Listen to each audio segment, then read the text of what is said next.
Right, this is the Prugmeister, and today we're speaking with Frank Hall from Necromandus. How you doing, Frank? Great. I'm great, Steve, yeah. Excellent. First class. Now, there's a good number of people who listen to the show who might not be familiar with the band. Do you want to just tell us a little bit about it? Yeah, well, Necromandus, it all came about in the late 60s, early 70s, very early 70s. And I was looking for a lead guitarist and a bass player because I wanted to form a band. I didn't know what sort of band I was going to form at the time, but I got wind of this chap called Barry Dunnery. Yeah. And somebody said to me, he's absolutely amazing, and he just lives about 7 miles from where you live. So I came through to see Barry, knocked on the front door, and he's standing with I think he had a Rickenbacker, or was it Strat? I think it was a Rickenbacker he had in his hands. I said, do you fancy forming a band? And he said, can you play? I said, well, I'm okay. And he says, well, come back when you're brilliant. So I had to practice paradiddles and flams, and he was throwing all these names at me. Wes Montgomery, Tal Farlow. I'd never heard of these players, you know, the old jazzers from the way back. He says, I'm really influenced by jazz, so... And that's how it all came about, really. The name Necromandus was a mishmash, because I'd heard of I think it was a 14th century philosopher, Nostradamus. Yeah. And I got it mixed up with Necromandus. So Necromancer. Necromancer, yeah, which has other meanings that we can't go into because we're on the radio. So that's how. I merged the two names together, and it just stuck. Really, everybody liked it. Said, "Oh, what a powerful name! You know, what does it mean?" I says, "Oh, God knows." Yeah, you may laugh, Steve. Yeah. Because you were heavily involved with Tony Iommi in the early days, I gather. Well, I met Tony. I can tell you exactly when I met Tony and Bill. They were playing I'm in Egremont in Cumbria at present, and they played about 20 miles from here. It was the 17th of February, 1980. I think was it 87, 86? Sorry, no, the other way around. 68, 69. Okay. That's right. And they played in a little pub called the Globe Hotel. There was Neil Marshall on bass guitar, Bill on drums, Tony Iommi, and I think there was a guy there called, I think the singer was called Chris. And we just went on off chance, and I'd heard nothing like it. Oh my God. I'd heard Hendrix, and I'd heard people like that, but Tony Iommi had brought a new, what is this? And Bill was phenomenal. Yeah. So at the end of the show, you know, me being a drummer and him being a drummer, I said, I've got to hand it to you, mate. You were absolutely brilliant. Where did you learn to play like that? He says, there's a lot of great players around the Midlands, and he says, I think one of his friends or somebody he knew called John Bonhams. He says, and he's amazing as well. So that's how I first met Tony. So after that, it must have been a couple of years after that. I was playing with a band called Heaven, and Tony's band at that time was called Earth. Okay. So yeah, Heaven and Earth. So we played on the same bill. So we'd gone into this place called the Tow Bar in West Cumbria. That's where we were playing. It was owned by a guy called Frank Dillon, and it was in the afternoon, and we went to do a sound check, and I recognised the Rogers drum kit. You know, I thought, you know what, we're absolute anoraks, drummers and nerds, you know. And I thought, I know that kit, and he had Earth on the bass drum, and then they come tootling in, and I said, oh, hi Bill. Oh, it's you guys, you know. So And then from then on, we just kept, teaming up with them. Evan soon broke up, and that's when I went back to see Barry Dunray, and I says, would you consider putting this, new band together? And he said, yeah. And then Tony, being Tony Iommi, a really nice bloke, and Bill, he says, well, if you want a hand doing things, I can soon give you a hand, come down to Birmingham and play. And that was our introduction into Birmingham. Oh, wow. And we played at, did we play the Elbow Room? It probably doesn't exist anymore. Oh, there's a lot of venues that don't.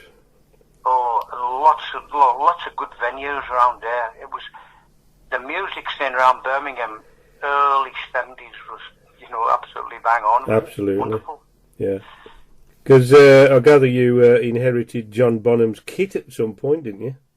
That's right. Well, I went down with his lordship, Ozzy, because we were attempting to put the Blizzard of Oz band together, which was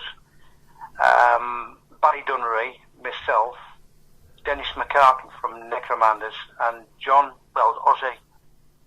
And he says, I'm going down to Bonham's, do you want to come? Well, I jumped at the chance, off in his Range Rover down to Bonham's. And he's in his garage. It was a farm, it was a big old farm. What's the name of it? The Hyde, I think it's called, from what I recall. And he was breeding cattle. I think he was breeding longhorn cattle. So this beautiful old Ludwig kit is standing in one side of the garage, and the floor tom was damaged. And I said, oh, I like that kit. He says, take it away, you can have it. So that was it. Oh my God. It was in the back of Ozzy's Range Rover, faster than you can say Jimmy Page. Thought, is it for real? And I thought, what do you want for it? He says, no, just take it, it's damaged, and so got the full kit. Oh my God. Yeah. Just imagine how much that'd be worth now.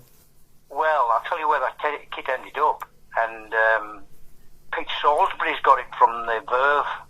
Okay. Now, I saw Pete a good few years ago, and I said, what's that kit worth, Pete? And he says, you're probably talking telephone numbers. Oh my God.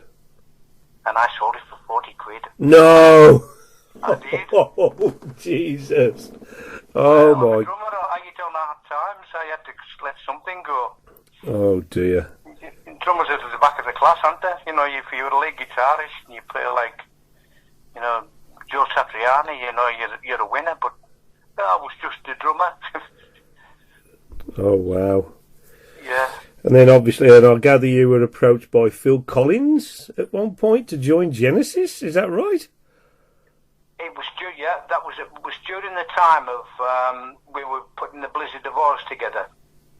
And I can remember when I was in Ozzy's kitchen and the phone rang, and Thelma, which was Ozzy's wife at that time, she said, it's for you. And it was my mum. I said, is everything okay? She said, yeah. She says, there's a chap from Barrow Furnace been in touch. He was Phil Collins's, what's his name? Is it Mike Kidson? Mike Kidson. Or this other, his name, Jeff Banks.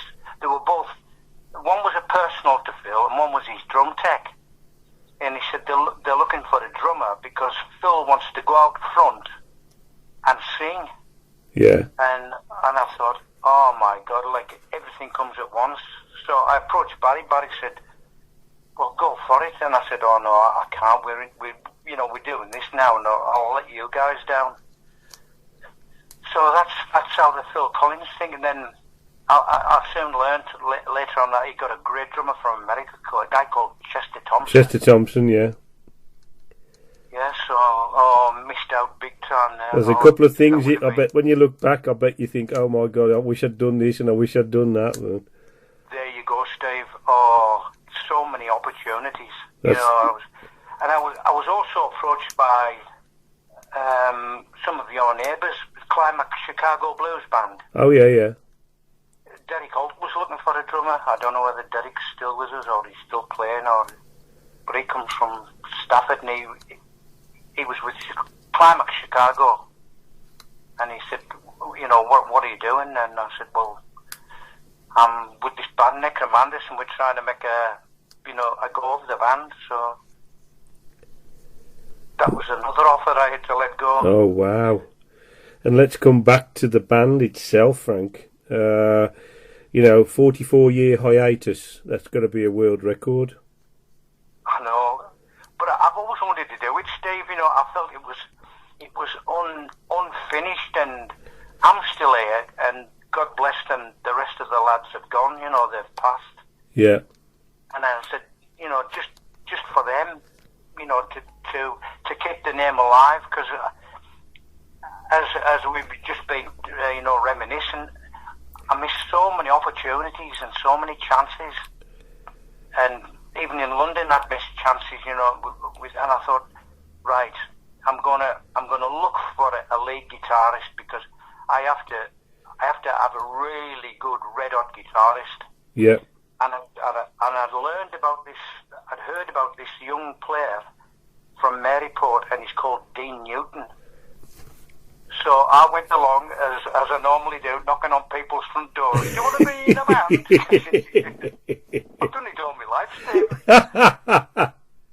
I'm well practiced at it now, you know, begging for guitar. I love your auditioning process. Yeah, my auditioning process. Do you want to be in a band? So yeah.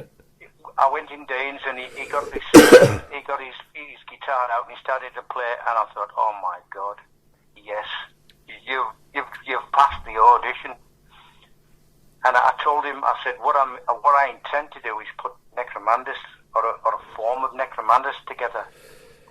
And he'd obviously, you know, with being a local lad, you know, Necromandus was sort of a legend. Yes. And he said, oh yeah. He says, yeah, I will. I said, well, I've just watched you playing now. Now, Dean had been to the London Guitar Institute, so he was no learner, and he was no beginner, and he was saying things I didn't understand, because I'm just a drummer. Yeah. So, and then the next thing, we needed a bass player, and I approached a guy from the Philippines called Banjo Cunanan. Okay. He was well good. You know, he was in the Victor Wooten sort of class of players. And then I approached Billy Branch's son, John Branch. Yes. Who's got the same vocal cords. When I used to speak to John, I could hear in his the timbre in his voice. He was like his dad. Yeah. I thought, he's going to be able to sing. Now, I'd learned that John had done he'd done some pantomimes and things like that and stage work, and he was in a band, and so he sang on the first track, and I wasn't there on the night, but John Marcangelo, the keyboards player, he said, Frank, you've got to hear this. He says, the hairs on the back of my neck are standing on end. It's like his dad's in the singing booth. It is so weird. Wow. And I said, didn't I tell you? I said, I could hear it in his voice. I'd never heard the lad sing, but I knew we would be able to sing like his dad, you know, so... Yeah. And then my old mate, John Marcangelo, we went to primary school together. I said, well, I've got to have him in, because he's a good writer. Now, John had been with the band Violinski. Oh, yeah. Mick Kaminsky's band. Yeah. He put Violinski together with Mick and the Albuquerque guy, and I think Baz played on that. Yeah, Baz did play in that band for a short while. So John, yeah, on keyboards and writer, and modern day writer, absolutely brilliant. So I thought, with this lot round me, I've got a big blank canvas. I've got some of the finest musicians you could hope for. Yeah. All I need now is a good drummer. I love to go knocking on. Well, say, do you know any doors to go knocking on? Yeah. Because obviously a lot of the material on the album that came out last year was revitalised from the early days, wasn't it? That's correct, yeah. and Don't Look Down. What was the other ones? Oh, my memory, it's terrible. Please bear with me. But yeah, there were revamps of, old songs. And honestly, Dean did a brilliant job on them all. Absolutely.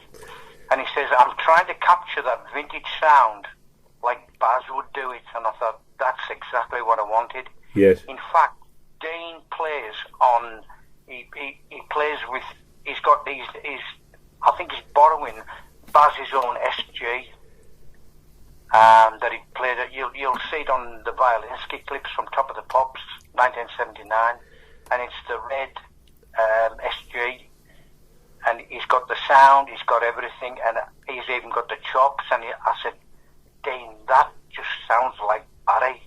He says, well, that's what I'm trying to capture, so it doesn't let anything down. Just I'll put my own licks in there as well. I said, well, yeah, be my guest. So, it's going great. And were you happy with the way the album came out? Oh, I was ecstatic, over the moon, Steve. Absolutely. Honestly, I couldn't have wished for a better outcome. I was. You're sitting in the studio and you're sitting behind the kit and you're playing away and you're trying to remember all the parts. And then when you go back into the control room, you listen to it all back, and I'm thinking, oh, thank God for that, and thank God for this bit, and thank God for that, because they're all younger than me. Well, John's not. No, John's not. He's the same age as me. Yeah. Yeah, he's got a flat cap and a tin. Fair enough.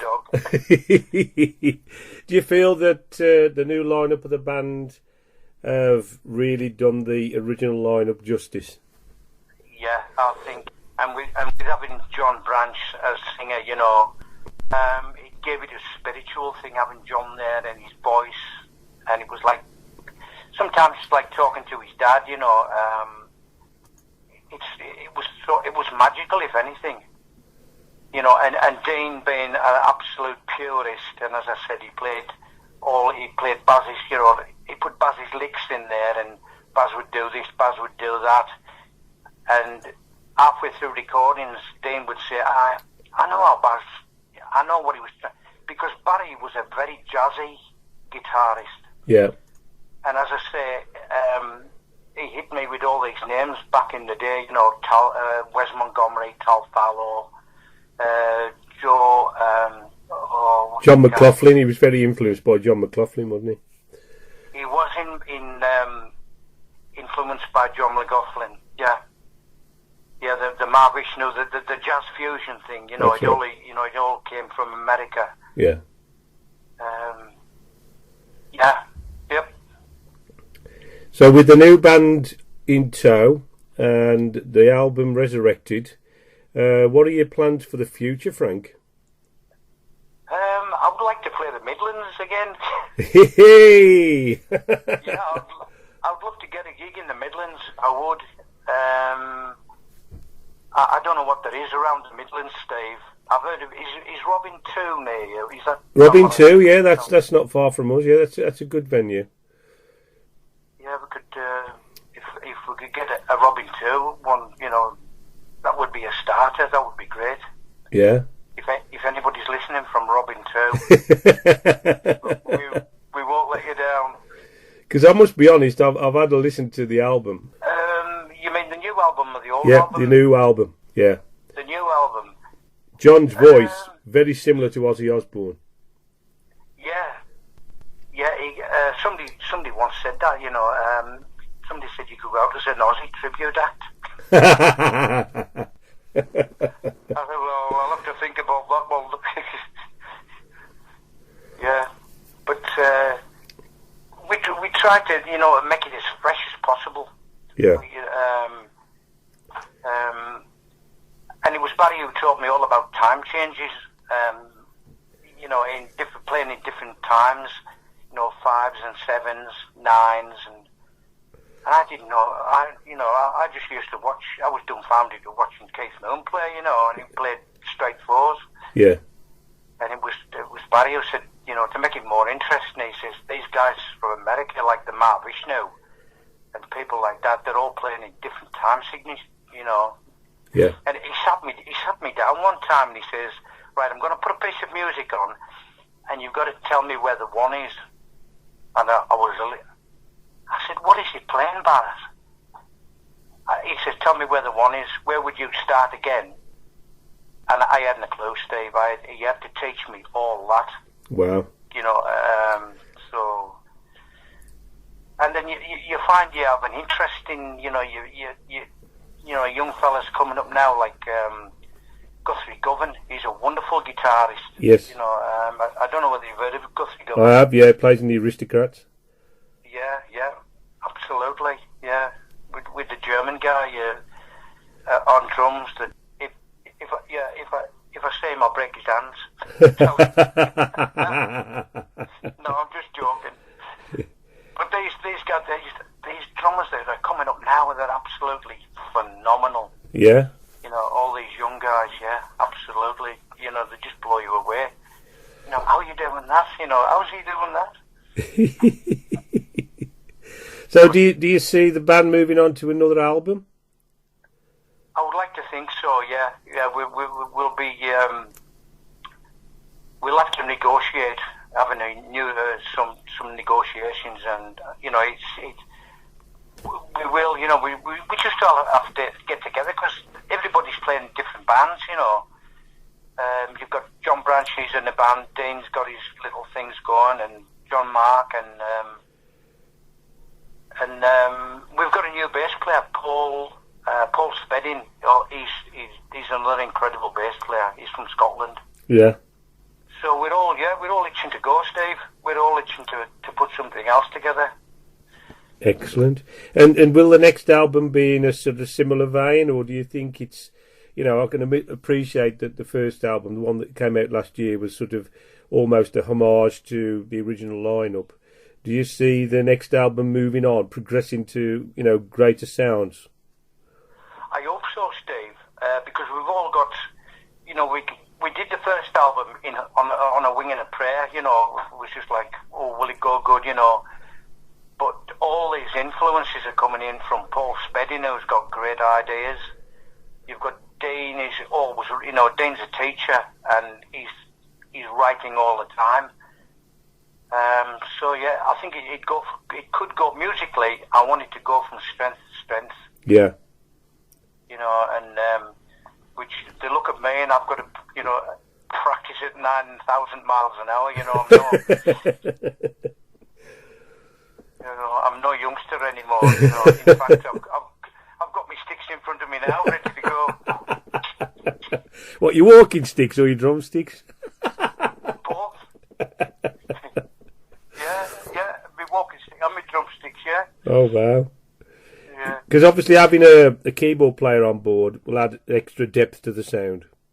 Yeah, it gives it a different. It gives it a new colour. Back in the day, the very first Necromandus, which was recorded in Morgan Studios in Willesden,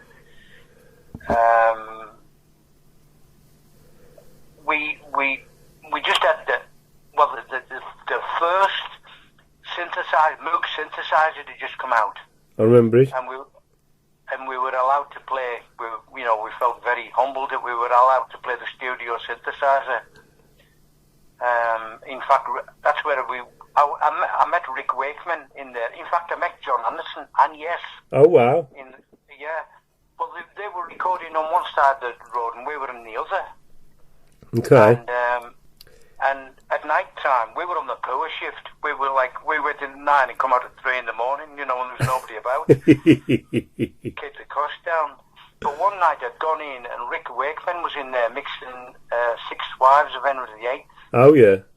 And I went in and, you see somebody famous and you think, oh, my God, that's Rick Wakeman. Yeah. And nice lad, he came here, he said, hiya, are you coming in? Do you want to listen? And I listened to it and I thought, that's great, And he had a big old rail-to-rail Revox in front of him. I think it was a rail or a Tiac. One of the ancient things. Yeah. It had steam coming out the back of it. So he says, do you want lad from Egremont, I said, we've got a track, Rick, that might need some keyboards on, proper ones, big, like big orchestral piano ones. And he said, yeah, I'll do it. And I said, what would you want? What would you want for doing that? And just as he was going to say, Iommi came to the door, and Tony was at the door, and he was shaking his head, like, no, don't ask him. He probably wants something, absolutely mega. I said, but I just thought, I overrode Tony's facial, his facial movements. I said, Rick, what would you want if you played on our album? And he says, could you go as far as a crate of Guinness? And he was serious. I said, you what? He says, a crate of Guinness. I said, oh my God, I asked you can have 10. So, I do know Rick's guitarist that he's been on tour with, Dave Kilminster. I know him as Cooney, or Calhoun. Calhoun. Dave Calhoun. Yeah, Davey Calhoun, yeah. And I said, if you ever bump into, if you say Rick, tell him about that crate of Guinness. So you never took him up on it then? Sorry? You never took him up on it then? No, I'm going to take it. I will take it. I want him to play on the next album. But he doesn't drink anymore, I found out. Dave says he doesn't drink anymore. That's right. I said, well, I'll buy him a bottle of water or a crate of water or whatever he wants. Fantastic, fantastic. Well, we look forward to hearing that one when it comes out. Rick Wakeman playing on a Necromandus album. Yeah, I'd love it. Superb. Frank, it's been absolutely brilliant speaking to you, guy. Thank you so much, Steve. No problem. I wish you all the very best with the band, and we certainly look forward to seeing you down in the Midlands at some point. Thank you so much for having me on The Lost Art. No problem at all. Midlands Metalheads Radio. Absolute pleasure. No problem at all. Well, Thank you, Steve. It's been a pleasure having you on board, Frank. All the best for the future. Thank you, sir. Thank you. Take care now. Bye-bye. Bye-bye. Bye. Bye.